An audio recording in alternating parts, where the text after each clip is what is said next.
after I looked at these expenses, I was just like, oh my gosh, I can't believe we spent that on that.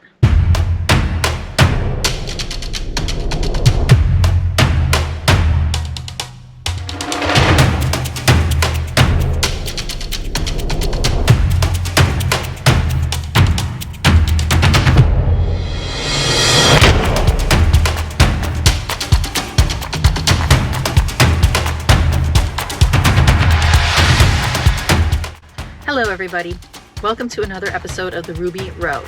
My name is Carmen. I'm Drew Peterson.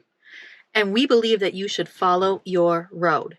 Now, one of the questions that we get all the time from our viewers is, how much does it actually cost to live full-time in an RV? In the year 2020, we spent 115 days full-time living in an RV. I just did my taxes for 2020, so I have actual data and actual numbers on our expenses that we want to share with you. So if you are thinking of going RVing, either for full-time or a vacation, you might have some idea of what to expect. Now, a little caveat, this is for our family. We are a family of 8, 6 kids. So this is for anyone else, a couple, small family. You can adjust the numbers accordingly, but this is for our family, 6 kids, Carmen and myself. So we're going to lay out one-time expenses we had. We're going to lay out daily living expenses, and we're going to lay out some surprise expenses that we didn't anticipate yet incurred while living in an RV. Some of this we're going to highlight is different than living in a house or apartment or your traditional way of living. And some of it is just the cost of doing business when you're in an RV. You ready? Ready? Ready? Let's do it. Let's start with the one-time expenses. I'm going to let Drew talk about the beast.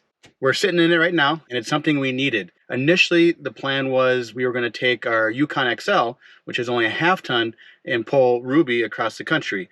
Came to my senses, realized going up and over the mountains, going the 16, 18, maybe 20,000 miles after all said and done with the half ton wasn't going to cut it.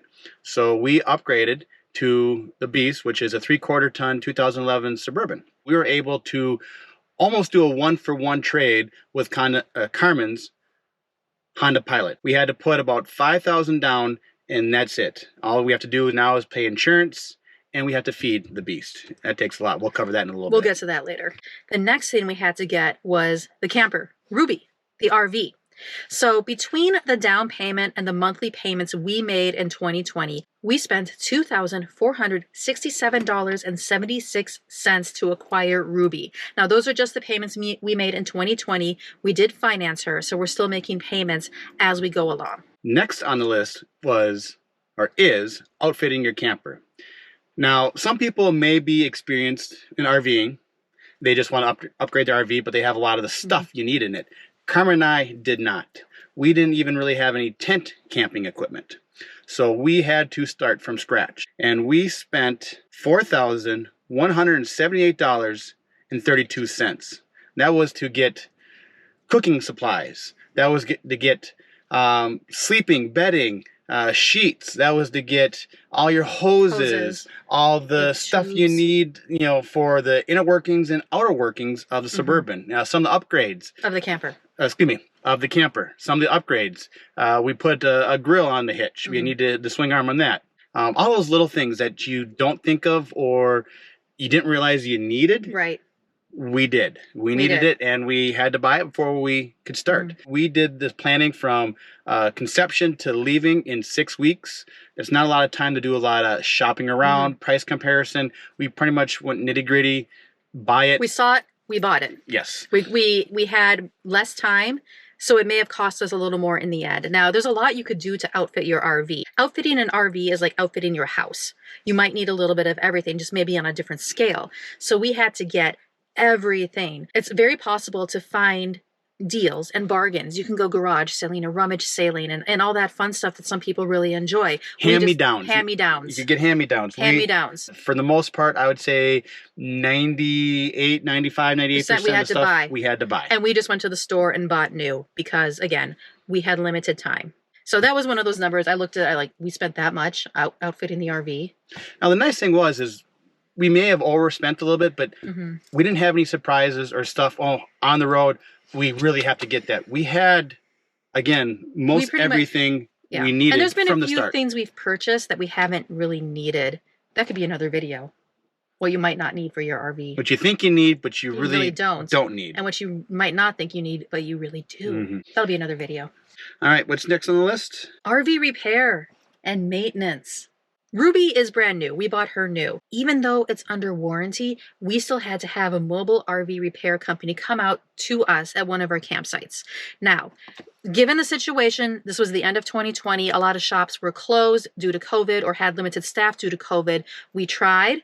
Believe me, we called every available option to get her in for warranty work.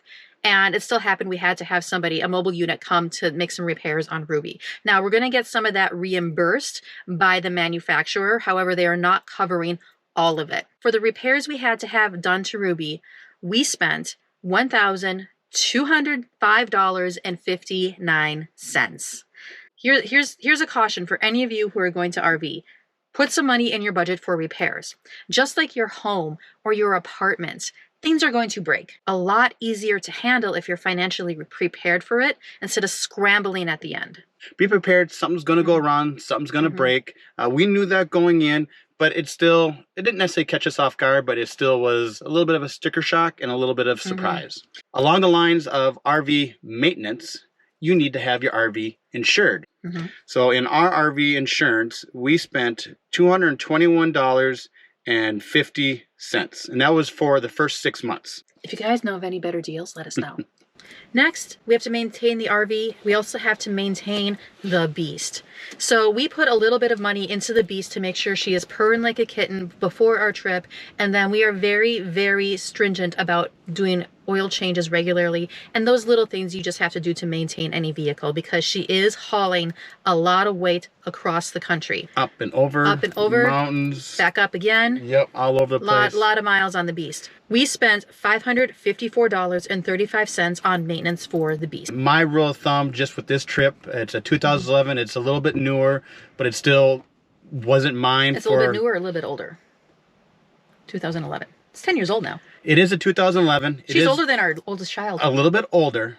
So I kind of kept up a schedule about every 3,000 to 4,000 miles. I just want to make sure, again, we're putting a lot of pressure on the engine, the transmission, on everything. So, but every other month, I've been getting the oil change to every 3 months.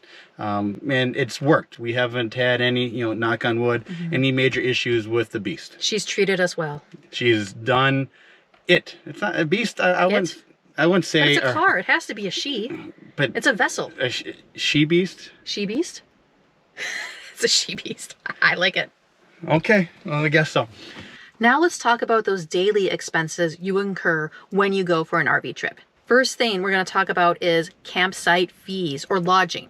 So whenever you stay at the campsite, obviously, you have to pay a rate per night.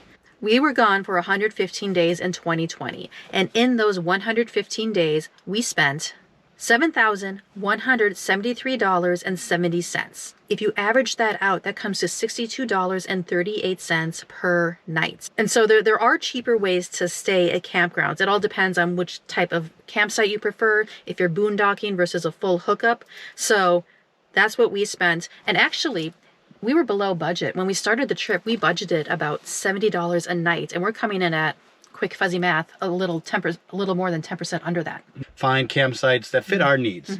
Our needs being full hookups, internet, and then we prefer to have some sort of activities or playgrounds or entertainment for the kids. Like Carmen said, we could have got cheaper. You could have gone as low as free or 10, 15, 20 bucks a night. State park, city park, stuff like that. They have camping. Friends driveways, all the way up to over 200 bucks a night. We came across some sites. So there is a range. You can spend what you want on it. So the awesome thing about staying in a campground, and one of the biggest differences versus living in a home or an apartment, is you have almost zero utilities. Since we've been on this trip, we haven't paid an electric bill, a water bill, a sewer bill, a garbage bill, a internet bill, or a gas bill. Traditional gas bill. The one exception is propane. Propane fuels a lot in the camper. We cook with it. We grill with it. It's a backup energy source for the refrigerator. and it heats the camper. In those 115 days we were camping and RVing in 2020, we spent $152.69 on propane, which averages out to about $1.33 a day. We did have some nice warm weather. We also had some really cold weather. Now, just like regular gas, just like anything else, propane prices go up and down. And most of the time we just filled up at campsites. That's typically going to be a little bit more expensive than going out and touring the city and finding a person that sells or fills up propane within the city you're in. And I have no problem with that because you're paying for the convenience of doing it right there. You don't have to get in your car and burn gas to go somewhere else and get propane. And it's your time. Your time is worth a lot. Next on the list, a big one. I almost fell over from a heart attack when I saw how much money we were actually spending on food. I knew it was more than what we were used to at home. I didn't know it was astronomically higher. Now, if you guys followed our previous video of what people don't tell you, we kind of covered this. We don't have the storage, the cooling capabilities, and or the dry storage that we typically do back home, or we can buy in bulk. Probably one of the biggest expenses on this trip are the total groceries, and that came out to $6,641 and a penny. So remember, this is for 8 people, and in that grocery number, Drew and I do occasionally enjoy an adult beverage. So the any beer or wine we bought is also in this, which brings that up a little. Our groceries came out to $57.75 per day. Now, per person for a family of 8, that is $7.22 per person per day. But wait, there's more. The other component of our food expenses was dining out. Now, we like to eat out. It's something that we can do together as a family. It's part of the cultural experience of visiting different places. And sometimes you just don't want to cook. And it's just easier to do. Apparently, we like to do this a lot. After I looked at these expenses, I was just like, oh my gosh, I can't believe we spent that on that. I knew we were eating out fairly often, but I didn't realize exactly to what extent. This was a shock for us. What we spent on eating out was $3,982.04.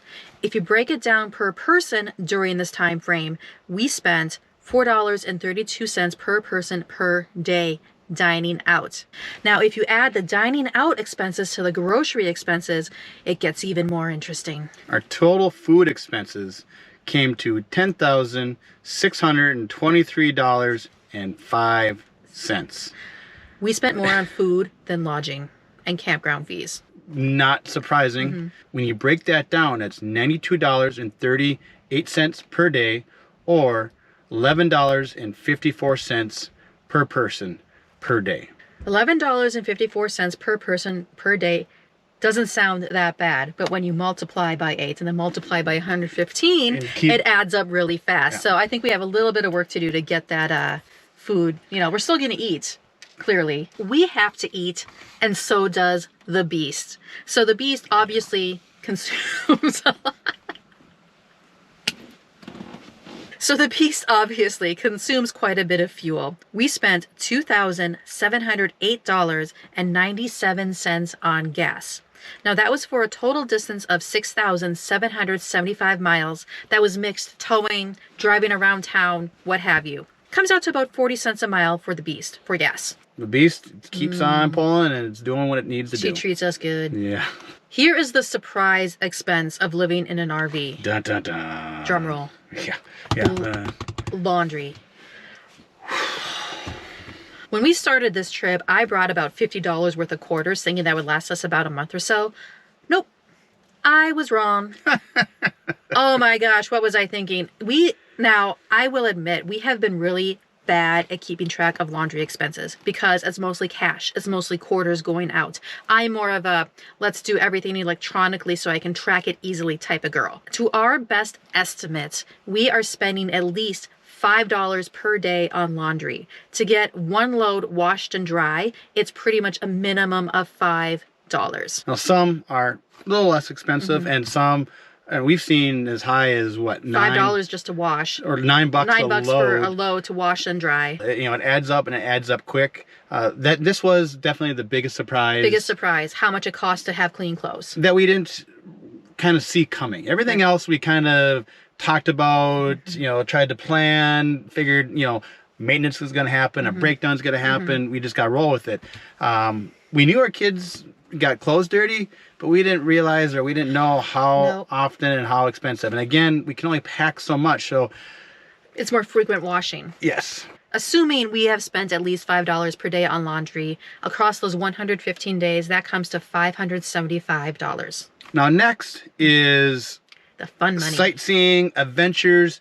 The main reason, or one of the main reasons why we decided to do this trip. First off, we wanted to take the kids, and if we're going to distance learn, it's distance learn, and it's learn about the country. Road schooling. In person. And second is doing adventures. Going to the Grand Canyon, going to Niagara Falls, seeing Mount Rushmore, the oceans, Mount Rushmore, putting our going feet to in museums. Yeah, putting our feet in all the Great Lakes. I mean, we were doing a lot, and we're going to keep on doing a lot as much as we can. Yes. But that adds up. And so all of our sightseeing and adventures came down to $1,088.76. Now, keep in mind, whenever we go anywhere, with the amount of people we have, it's pretty much the financial equivalent of throwing a child's birthday party. So it is a lot of money. However, it's really only $136.10 a person. So that's part of the point of RVing. You get to go see stuff. So make sure you have some money in your budget to go see your stuff. It's our country, it's our nation, it's experiences that they may not ever get again, and we are trying to take full advantage of that as often as we can. It's part of our mantra, follow your road. Go see what you want. It's worth it. Now, adding everything up, the cost of getting the beast, the gas, the camping, the food, the stuff for the camper payments, adding it all together, everything we talked about, we had a grand total of expenses in 2020 of $33,250.12. Okay, so here's the deal. If we would have stayed home and with our mortgage and with everything else, we actually spent less doing this than we would have staying home. Yes, $33,000. That's a lot of money to anybody. And seeing that down there, it's a little intimidating. And so worth it. And so worth it. So worth every penny. Spending the time with the kids.